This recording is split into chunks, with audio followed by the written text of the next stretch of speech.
My turn. Thanks for having me. I'm super honored to be here today and excited to share my life. I'm pretty much an open book, but Megan asked me to just kind of share my personal experience with homeschool. And as she mentioned, I have 3 daughters. Rebecca is 7 and doing 2nd grade work. Madeline is 5 and doing kindergarten, and Isabel is 4 doing preschool work. I work from kind of a unit study background, doing kind of the same topics for all of the girls, but then they each have their own individual assignments to do. I'm kind of going to share, I accidentally started homeschooling. It wasn't my intention at all. I was working full-time. I was in grad school. I had 3 little girls, and I had my oldest daughter in Eugene Christian School. She turns 7, her birthday is September 15th, so she misses the state the state cutoff for starting school. And because she was in a private school, she was reading at 4 years old. And when I went to put her in public school, they wanted her to not start until the next year, and I couldn't have her just kind of wasting away.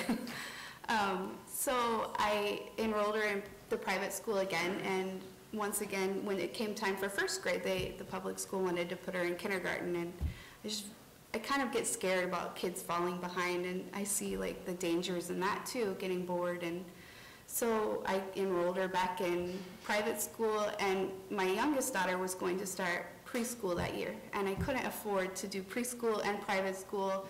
So I thought, well, I can't really screw her up too badly doing preschool. So it's learning letters and how to read, not really a big deal. So I thought I will homeschool her. That's kind of when I started seeing some stuff with my oldest daughter. She would wake up in the morning crying, like, I don't want to go to school. She's kind of scatterbrained like myself. She comes by it honestly. So we'd be rushing every morning to get out the door, like, shoot, what did I do with my keys? What do you mean you can't find your other shoe? You can't wear mismatched shoes. I forgot your lunch on the counter. We have to go back. Shoot, you're 10 minutes late for school. It was just really stressful. And I'd drop her off, and she'd go be with a really happy teacher all the time, and I'm the bad guy. And then I'd pick her up, and it would be rush again to get dinner, to get baths, to get your homework done, to get to bed. And I just felt like I was missing out on my kids between that and working full-time. So after I finished my graduate degree in counseling, I decided I just wanted to be a mom for a while. So that's when I started preschool, homeschool. And halfway through 1st grade, my 1st grader, Rebecca, says, why can't I just stay home and do school? And I thought, why can't you? So I looked into registering, and because she's not old enough, we turned you away. You did. They turned me away. You don't have to register. So my 7-year-old will be registering as a 3rd grader next year, which I don't know how common that is, but I'm kind of proud of her. Like, when she cries about her math, I just say, remember, most 2nd graders aren't doing this stuff. Most 7-year-olds, I mean, not 2nd graders. So that's kind of the story behind why I started homeschool. And I kind of made a countdown for you guys about my top 6 favorite things about homeschooling. First of all, we learn a lot in a really little amount of time because it's topical. We just spend 2 to 3 hours a day doing homeschool. And so Wednesdays we go to the library and we do homeschool after lunch. Or Tuesdays we have gymnastics, so we do homeschool and then gymnastics. So it's just flexible and works around. And some days we sit in our pajamas all day and get our schoolwork done, then play video games or do pedicures, or the beauty of having 3 daughters. Number 5 is that it's a real-life application to everything they're learning. We go to the grocery store, my 4-year-old counts apples, my 5-year-old starts adding, like, if I have 5 apples and 6 oranges, oh my gosh, I have 11 pieces of fruit, just kind of silly, fun stuff. And my oldest daughter she's so into my budget, like, Mom, we started a cash system, and she'll check out the cash envelope, like, oh Mom, we only have $50 for groceries this week, so, she's really too far into it. I know, right?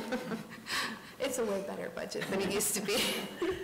I would also get into the budget too, about how that affects, our decision to homeschool really affects our budget. But Number 4, flexibility. We get to go on family vacations, and you take your math book in the car and do your math problems and do your spelling while we sing a song about it, or I'm kind of ridiculous like that. But, so we get to do school on the road, which leads to, are they field trips or are they just family time?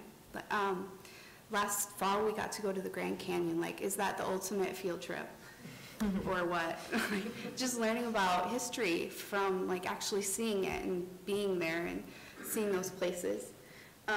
We frequently go to the Science Factory or to OMSI. Our last unit was about transportation, so we had like a field trip and we went on a bus ride, our first time on the public bus system, and it was just like so real and exciting to them. And number 2, we do a lot of reading just because we love it. We've read all of the Chronicles of Narnia. We've read all of the what's her name? Laura Ingalls Wilder. Mary Poppins and Mr. Popper's Penguins and Pippi Longstocking. And I've raised, so far my oldest daughter will sit in her bed for hours and read if she has that chance. She's kind of a private person like that.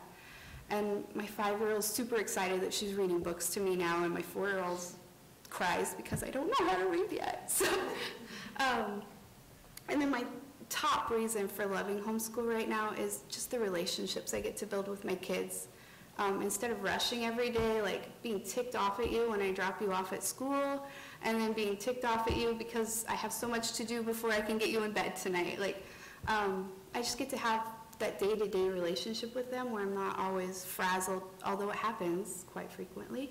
It's better than it was. So I get to have that relationship where we're building a good bond. I hope that will continue through middle school, you know, those terrible years.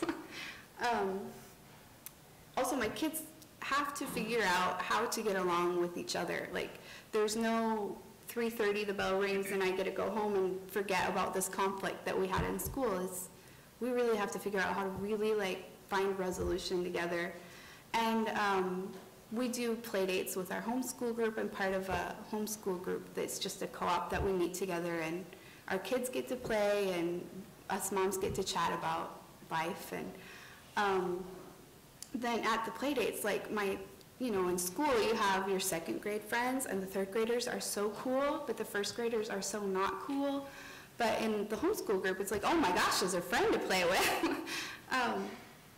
And then their faith is kind of part of what I like about homeschooling, just getting to live out that faith with my kids. Like, we do have Bible time in the morning, and getting to, yesterday we pulled up next to a homeless guy, and he had a sign that said, hungry and broke, and my oldest daughter goes, oh, we have candy, he can have some of our candy. So she reaches out the window and gives him candy, but like, that's like real life use of all of the things that we're learning, like even within the Bible stuff. And some of the difficulties, I really can think of one, is that they are with me all of the time. The fact that you guys get to see me without 3 little goslings is just a miracle.